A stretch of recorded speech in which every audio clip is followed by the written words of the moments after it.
नमस्कार मंडळी, मी संगीता. तुम्ही बघू शकता चकली किती सुंदर झालेली आहे. काटे छान आलेले आहेत आणि मस्त खुसखुशीत चकली आपली तयार झालेली आहे. यासाठी आपल्याला काय काय साहित्य लागणार आहे ते आपण बघणार आहोत. आपण आज वजनी पण बघणार आहोत आणि वाटीच्या साहाय्याने पण आपण चकलीची भाजणी बघणार आहोत. मी इथे पेपर घेतला आहे, त्यावर ओढणी टाकलेली आहे आणि सगळं धान्य मी इथे भाजून ठेवलेलं आहे. असं वेगळं वेगळं मी सगळं भाजून ठेवलेलं आहे. मी आता वाटीचं प्रमाणसुद्धा सांगणार आहे तुम्हाला आणि वजनी किती घ्यायचं ते सुद्धा सांगणार आहे. म्हणजे तुमची चकली अजिबात बिघडणार नाही. परफेक्ट चकली तुमची तयार होईल. चला तर मग काय काय साहित्य लागतं ते बघूया. आता मी इथे कप घेतलेला आहे. तो साधारण 100 ग्रॅमचा कप आहे. तुम्ही छोटी वाटीसुद्धा घेऊ शकतात. हे बघा, हा एक मी मेजरिंग कप घेतलेला आहे. एवढीच आपली घरातली आमटी खायची वाटी असते तीसुद्धा तुम्ही घेऊ शकतात. आता हे मी वजनी प्रमाण तुम्हाला सांगणार आहे. एक छोटी वाटी घेतलेली आहे. त्यात मी 100 ग्रॅम तांदूळ घेतलेले आहेत. इथे मी 5 कप तांदूळ घेणार आहे, म्हणजे 500 ग्रॅम आपल्याला तांदूळ घ्यायचा आहे. आता हा तांदूळ कोणता घ्यायचा आहे, तर जाड कुठलाही तुम्ही घेऊ शकतात. बाजारात डॅश नावाचा पण तांदूळ मिळतो, तो सुद्धा तुम्ही घेऊ शकतात किंवा रेशनिंगचा सुद्धा तुम्ही घेऊ शकतात. फक्त इंद्रायणी तांदूळ घ्यायचा नाही आहे. हे 5 वाट्या आपल्याला, वाट्या म्हणजे हा कप जो घेतलेला आहे तो आपण 5 कप आपण तांदूळ घेणार आहोत. तांदूळ तुम्ही सोना मसुरी घेऊ शकतात, कोलम घेऊ शकतात, कुठलाही तांदूळ तुम्ही घेऊ शकतात. या मेजरिंग कपने मी 5 कप तांदूळ इथे घेतलेले. असा जाड तांदूळ आपल्याला घ्यायचा आहे. आता हे 5 कप आपले तांदूळ झालेले आहेत आणि आता आपण 3 कप हरभऱ्याची डाळ घेणार आहोत. तो कप आपण सारखाच ठेवलेला आहे, म्हणजे वाटी तुम्ही जी घ्याल ती अगदी एकाच प्रमाणात आपल्याला घ्यायचं आहे. त्या वाटी भरून मी 3 वाट्या इथे हरभऱ्याची डाळ घेतलेली आहेत. हे बघू शकता तुम्ही, अगदी मोजून मी 100 ग्रॅम मोजूनच ही डाळ घेतलेली आहे. तर तुम्ही बघू शकतात इथे डाळ आपली मोजून झालेली आहे. 3 वाट्या डाळ म्हणजे 300 ग्रॅम डाळ मी इथे घेतलेली आहे. आता आपल्याला मुगाची डाळसुद्धा मोजून घ्यायची आहे. आता हरभऱ्याची डाळ आपण 300 ग्रॅम घेतली आहे, तर मुगाची डाळ आपण 150 ग्रॅम घेणार आहोत. बघू शकता 1.5 कप मी इथे मुगाची डाळ घेतलेली आहे. अगदी मोजून घ्यायची आहे आपल्याला, कमी जास्त करायची नाही आहे. मुगाची डाळ झाल्यानंतर आपल्याला उडदाची डाळ घ्यायची आहे. आता उडदाची डाळ आपण पाऊण कप घेणार आहोत. ते पण वेगळ्या बाउलमध्ये आपण काढून घ्यायची आहे. पाऊण कप म्हणजे 75 ग्रॅम ही उडदाची डाळ झालेली आहे. आणि त्यानंतर आपल्याला घ्यायचा आहे साबुदाणा. साबुदाणा घ्यायचा आहे आपल्याला 50 ग्रॅम, म्हणजे अर्धा कप हा वाटीने बसतोय, तो अर्धा कप साबुदाणा घ्यायचा आहे. आणि 1 कप भरून आपल्याला पोहे घ्यायचे आहेत, जाड पोहे घ्यायचे आहेत. ते अगदी गच्च भरून होतात, कारण ते हलके असतात वजनाला, म्हणून गच्च भरून आपले पोहे 1 कपभर घ्यायचे आहे. आता आपल्याला धणेसुद्धा 50 ग्रॅम घ्यायचे आहे. तर हा कप भरलेला आहे, पण अजून थोडेसे आपल्याला 50 ग्रॅम पूर्ण धणे घ्यायचे आहेत. इथे तुम्ही बघू शकतात अजून थोडे मी यात घेणार आहे. आणि 20 ग्रॅम फक्त जिरं इथं आपल्याला घ्यायचं आहे. जिरं मात्र जास्त घ्यायचं नाही, नाही तर उग्र लागते. तुम्ही बघू शकतात हे मी तांदूळ घेतलेले आहेत. या तांदळाला पावडर लावलेली असते, म्हणून आपण तांदूळ स्वच्छ धुवून घेणार आहोत. डाळींना सुद्धा पावडर लावलेली असते, पण डाळी मात्र आपण एका ओल्या कपड्याला पुसून घेणार आहोत, कारण डाळी लवकर वाळत नाहीत, म्हणून आपण ओल्या कपड्याला त्या पुसून घेणार आहोत. तांदूळ मात्र आपण धुवून घेणार आहोत. तांदूळ पंख्याखाली ठेवले तर लगेच वाळतात.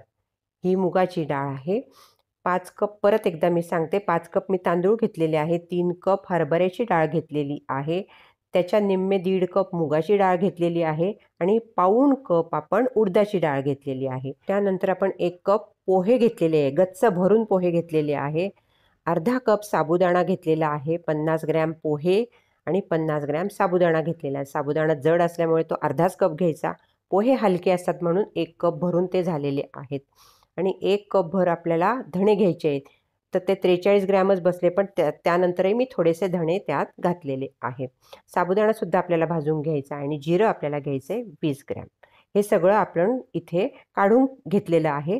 आता आपल्याला हे मंदाग्नीवर छान भाजून घ्यायचं आहे. हे सगळं काढल्यानंतर भाजायला अजिबात वेळ लागत नाही, झटपट आपली भाजणी तयार होते. तांदूळ स्वच्छ मी धुवून घेतलेले आहेत आणि 1 तास पंख्याखाली वाळवून घेतलेले आहे. मी ओला एक नॅपकिन घेतलेला आहे, त्यात आपल्याला डाळी सगळ्या अशा पुसून घ्यायच्या आहे. हे बघू शकतात आपण गुंढाळायच्या आहेत अशा आणि अशा सगळ्या पुसून घ्यायच्या आहे. तुमचं आता प्रमाण जास्त असेल तर मोठं कपडा घ्यायचा आहे आणि प्रमाणसुद्धा हेच घ्यायचं आहे. आता इथे छोटा कप घेतलेला आहे, तुम्ही मोठं भांडं घेऊ शकतात आणि याच मापाने सगळं आपल्याला घ्यायचं आहे. अजिबात तुमची चकली बिघडणार नाही. आता ही डाळ आपल्याला छान पुसून झालेली आहे. त्यानंतर मी हरभऱ्याची डाळ पुसून घेते. ही सुद्धा अशीच आपल्याला कपड्याला स्वच्छ पुसून घ्यायची आहे. म्हणजे धुतल्यानंतर ती वाळायला वेळ लागतो म्हणून ही कपड्यांनी आपल्याला अशी पुसून घ्यायची आहे. तुम्ही बघू शकतात ही स्वच्छ आपली पुसून झालेली आहे. त्यानंतर आपल्याला उडदाची डाळसुद्धा अशीच पुसून घ्यायची आहे. सगळ्या डाळी आपल्या पुसून झालेल्या आहेत. आता आपण तांदूळ भाजायला घेऊयात. मी कढई घेतलेली आहे, त्यात आपल्याला तांदूळ भाजायचे आहेत. 1 तास झाला मी हे तांदूळ धुवून ठेवलेले होते आणि पंख्याखाली छान वाळवून घेतलेले आहेत. आता हे तांदूळ आपल्याला अगदी मंदाग्नीवर भाजायचे आहे आणि खूप करपू द्यायचे नाहीये. गॅस मंदाग्नीवरच ठेवायचा आहे आणि आता आपल्याला तांदूळ चटका न लागू देता आपल्याला भाजून घ्यायचे. मंदाग्नीवर हे तांदूळ आपल्याला 5 ते 7 मिनिटं भाजून घ्यायचे. डाग पडू न देता आपल्याला तांदूळ भाजायचे आहेत आणि खूपही भाजायचे नाही आहेत तांदूळ आपल्याला. अगदी आपण एक तुकडा तोंडात टाकून बघायचा, कडकन आवाज आला की ते तांदूळ छान भाजले गेलेले आहेत असे आपण समजायचे. हे बघा, एखादा तांदूळ आपण बाजूला काढून ठेवायचा आणि तो तोंडात घालून बघायचा किंवा हाताने सुद्धा तुम्ही बघू शकतात. असे बारीक झाले की समजायचं की आपले तांदूळ भाजून झालेले आहेत. त्यानंतर आपल्याला अगदी अर्ध्या मिनिटातच हे तांदूळ बाहेर काढायचे आहेत आणि दुसरा आपला जिन्नस टाकायचा आहे. हे मी काढून घेतलेले आहे. आता आपल्याला डाळ भाजून घ्यायची आहे. हे बघा, तुम्ही बघू शकतात मी गॅसला काहीही हात लावत नाहीये, मंदाग्नीवरच ठेवलेला आहे आणि इथे मी तांदूळ काढून घेतलेले आहे. खाली पेपर टाकलेला आहे, त्यावर मी ओढणी अंथरलेली आहे, त्यावर मी तांदूळ टाकलेले आहे. म्हणजे धान्य आपलं दमट होणार नाही. ही गोष्ट महत्त्वाची आहे. नुसत्याच ओढणीवर जर तुम्ही गरम गरम धान्य टाकलं तर धान्य दमट होतं. हे गोष्ट लक्षात ठेवायची. किंवा परात वगैरे जरी घेतलं तरी ते दमट होतं. म्हणून आपल्याला खाली पेपरच अंथरायचा आहे आणि त्यावर ओढणी टाकायची आहे. आता ही डाळसुद्धा आपली भाजून होतीये. एक डाळ आपण बाजूला काढून ठेवायची आहे थोड्या वेळ आणि नंतर मग ती खाऊन बघायची आहे. गरम गरम तुम्हाला खाता तरी येणारच नाही आहे, पण तरी तशी गरम आपण बघितली तर ती मऊसरच लागते. म्हणून थोडीशी बाहेर काढून ठेवायची आहे आणि मग नंतर खाऊन बघायची आहे. छान खमंग कुडुम झाली की नंतर काढून घ्यायची आहे. त्यानंतर मी टाकली आहे मुगाची डाळ. ही सुद्धा आपल्याला खमंग भाजून घ्यायची आहे. डाग पडू न देता आपल्याला धान्य सगळे भाजून घ्यायचे आहेत. हे बघा, हे सुद्धा छान आपलं एकदा कढई गरम झाली ना की मंदाग्नीवर असलं तरी आपलं पटापट धान्य भाजून होतं. हे बघा, हे सुद्धा छान आपलं भाजून झालेलं आहे. तुम्ही बघू शकतात डाळीचा रंग सुद्धा बदललेला आहे, खमंग दिसायला लागलेला आहे आणि आता ही डाळ आपण काढून घेणार आहोत. आता आपण उडदाची डाळ टाकणार आहोत. उडदाची डाळ आणि मुगाची डाळ एकत्र सुद्धा भाजता येते, पण उडदाची डाळ किंचित थोडीशी मोठी असते म्हणून आपण हे वेगळं वेगळंच भाजलेलं आहे. बघू शकतात हे नंतर मी टाकलेलं आहे. ही सुद्धा आपल्याला भाजून घ्यायची आहे. 5 ते 7 मिनिटं या डाळी भाजण्यासाठी आपल्याला लागलेली आहेत. आता आपण टाकलेला आहे साबुदाणा. साबुदाणा सुद्धा मस्त आपल्याला भाजून घ्यायचा आहे. छान फुललेला दिसतोय बघा साबुदाणा. ते 3 ते 4 मिनिटात आपला साबुदाणा भाजून झालेला आहे. साबुदाणा आपण काढून घेणार आहोत आणि त्यानंतर आपण त्यात टाकणार आहोत पोहे. पोहे सुद्धा छान भाजून घ्यायचे आहेत आपल्याला. हे बघा, तुम्ही बघू शकतात किंचित कलर बदलला की आता आपण पोहेसुद्धा काढून घेणार आहोत. भाजणी करताना नेहमी शांततेतच भाजणी करावी.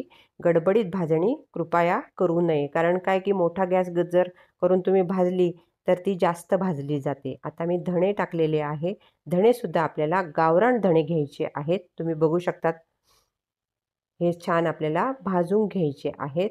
मस्त खमंग वास सुटला की त्यात नंतर जिरं टाकायचं आहे. जिरं भाजायला फारसा वेळ लागत नाही. त्यातच आपल्याला जिरं टाकायचं आहे आणि हे सुद्धा आपल्याला अगदी 1 ते 2 मिनिटासाठी परत भाजायचं आहे आणि गॅस बंद करून टाकायचा आहे. कारण कढई गरम आहे, त्यात छान ते खमंग होतं. आता आपली सगळी भाजणी भाजून झालेली आहे आणि मी असं खाली पेपर घेतलेला आहे, त्यावर ओढणी टाकलेली आहे आणि त्यावर तांदूळ पसरून ठेवलेले आहे, डाळ पसरून ठेवलेली आहेत. उडदाची डाळ, मुगाची डाळ, हरभऱ्याची डाळ, पोहे आणि साबुदाणा हे सगळं मी पसरून ठेवलेलं आहे छान. हे बघा असं छान पसरून ठेवलं की पटकन गार होतं. अगदी अर्ध्या तासात हे सगळं गार होतं आणि हे सगळं तुम्ही दळायला देऊ शकतात. आपले धणे आणि जिरं मात्र कढईतच आहे. हे आता आपल्याला एकत्र करायचं आहे. तुम्ही बघू शकतात एका परातीत मी तुम्हाला दाखवते. हे 5 मेजरिंग कपानुसार 5 वाट्या मी तांदूळ घेतलेले आहे, म्हणजे 500 ग्रॅम तांदूळ आहे. 3 कप हरभऱ्याची डाळ आहे, म्हणजे 300 ग्रॅम हरभऱ्याची डाळ आहे आणि 1.5 वाटी मुगाची डाळ आहे, म्हणजे 150 ग्रॅम आहे. आता तुम्हाला मेजरिंग कपानुसार सुद्धा सांगितलं आणि वजनीसुद्धा सांगितलं. उडदाची डाळ पाऊण वाटी आहे, म्हणजेच 75 ग्रॅम आहे.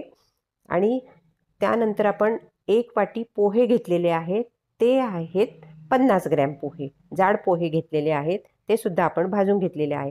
50 ग्रॅम मी साबुदाणा घेतलेला आहे, तो सुद्धा छान भाजून घेतलेला आहे. आणि मेजरिंग कपानुसार अर्धी वाटी आहे. तर मेजरिंग कपानुसार 1 वाटी धणे आहे, 50 ग्रॅम धणे घेतलेले आहे आणि जिरंसुद्धा त्यातच आपण मिक्स केलेलं आहे. 20 ग्रॅम जिरं आहे. हे सगळं आता आपल्याला कालवून घ्यायचं आहे. इतकी सोपी आपली भाजणी तयार झालेली आहे. तांदूळ आहे, सगळ्या डाळी आहे, पोहे आहे, साबुदाणा आहे, धणे जिरं आहे. हे सगळं आपल्याला दळून आणायचं आहे. हे आता आपल्याला डाळीवरच दळायचं आहे. गहू किंवा ज्वारीवर आपल्याला हे दळायचं नाही आहे. तुम्ही बघू शकतात हे सगळं मी आता मिक्स करून घेणार आहे छान. आणि आपली भाजणीसुद्धा छान थंड झालेली आहे, गार झालेली आहे. ती आता आपण केव्हाही दळून आणू शकतो आणि मस्त आपण चकल्या तयार करू शकतो. पुढच्या व्हिडिओमध्ये मी चकल्या कशा तयार करायच्या मी दाखवणार आहे. नक्की व्हिडिओ बघा. तर अशी तुम्ही भाजणी आजच तयार करून ठेवा, म्हणजे तुम्हाला चकल्या कधी पण करता येतील. व्हिडिओ आवडला तर नक्की लाईक करा, शेअर करा आणि माझ्या चॅनलला सबस्क्राईब करा. धन्यवाद.